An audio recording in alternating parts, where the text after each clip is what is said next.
As mentioned in my David Montgomery scouting report, I didn't have a ton of expectations for the Bears in the draft because of the fact they had already traded away the first rounder for Khalil Mack, the second rounder for Anthony Miller.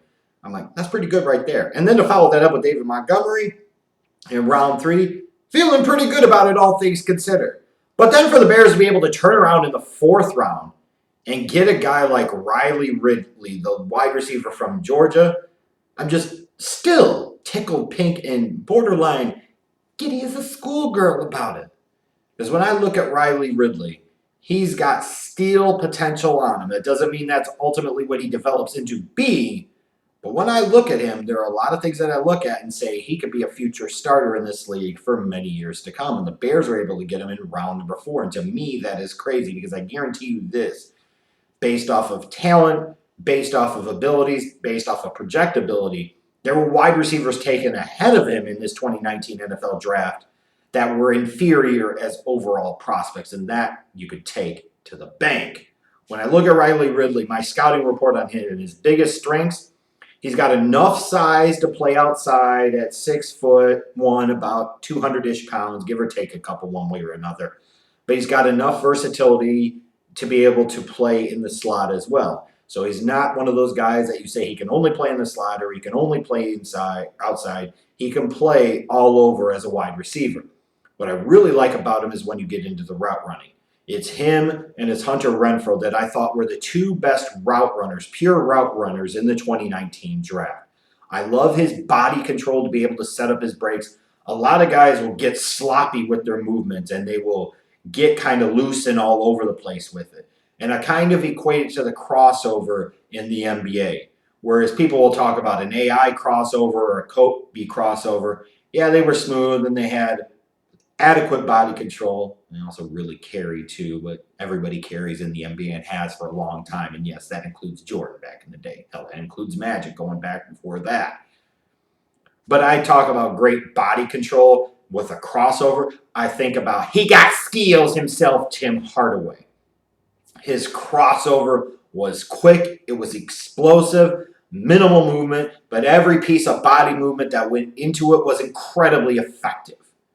Like he didn't sit there and oversell one side to then sweeping, come back to the other side like so many of the crossovers you see today. It was quick, short, and bam, was it effective. And that's what I compare Riley Ridley's body control setting up his breaks. And then on top of that, it's also the footwork and the lower body movement and the agility to be sudden in and out of those breaks. Again, some guys can get separation just off of pure quickness and speed, even if they're a little sloppy in terms of their footwork.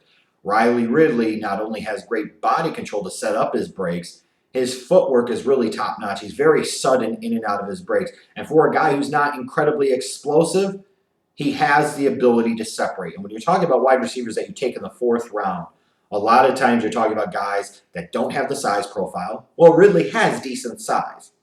You're talking about guys that don't have top flight quickness or speed. And to be fair, Riley Ridley does not have that. But you're talking a lot of times about guys that you worry about whether or not they can separate at the NFL level. And based off of what I saw out of Riley Ridley in college, he has the ability and the potential to be able to separate consistently, at least enough to be able to get open a little bit at the NFL level.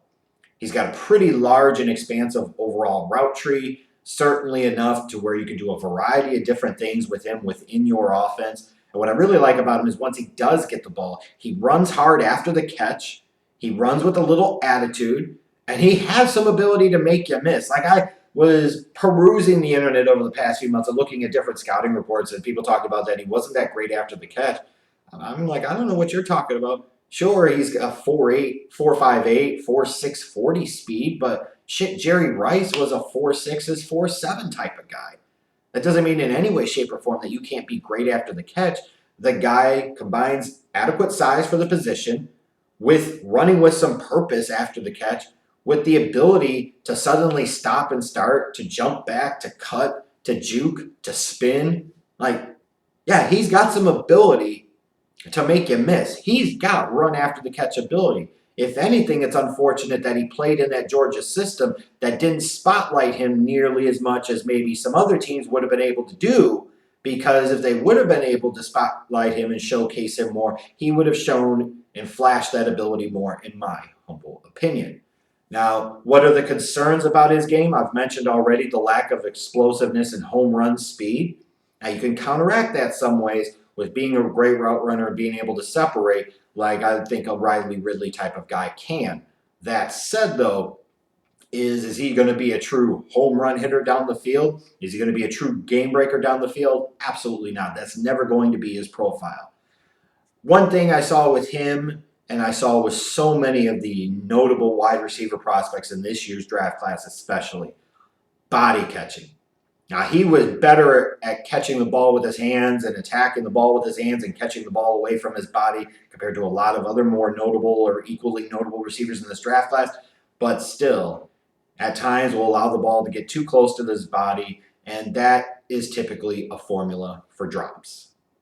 And I just wish more of these receivers caught the ball with their hands away from their body more often. He's also got an average catch radius, which in part goes with the sometimes letting the ball get too close to him. But again, he's not super tall. He's not 6'4", 6'5". He doesn't have incredible leaping ability. So you worry a little bit about him being able to go get the ball, jump ball, get the ball at this highest point, being able to adjust to it. He's got adequate catch radius, but it's certainly not notable, not what you would want out of a number one marquee type of wide receiver.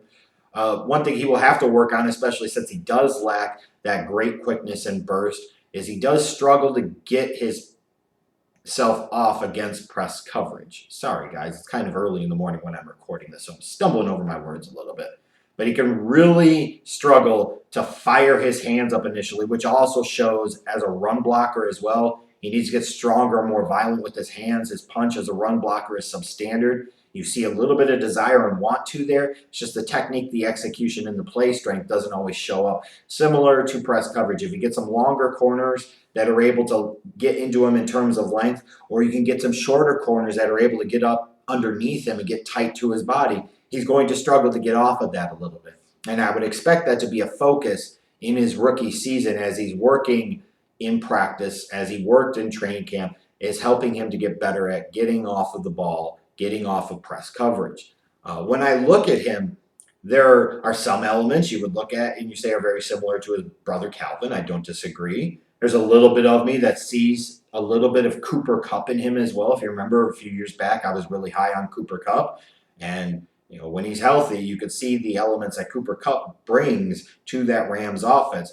I look at him, I see a little bit of Ridley, and I see a little bit of Cooper Kupp. Either way, what I see was a guy that was a top 3 or 4 wide receiver in this draft class, in my estimation, should have been a top 50 pick, that the Bears were able to get in round number 4. That's a steal. I think he's a guy long-term that could end up worst case scenario. He's your slot number 3 type of receiver. He could end up being an outside number 2 type of guy. I'm not going to get carried away and say that I think he's going to be a future star, superstar, or Pro Bowler at the position, but he's the type of guy that I look at and I say, on a championship level type of Bears team in a year or two, if he develops into a Dennis McKinnon type of receiver going back in the day a little bit, then you feel pretty good about the fact that they got him in the 4th damn round. The fact that they got David Montgomery in round 3 and Ridley in round number 4 borderline feels like damn stealing.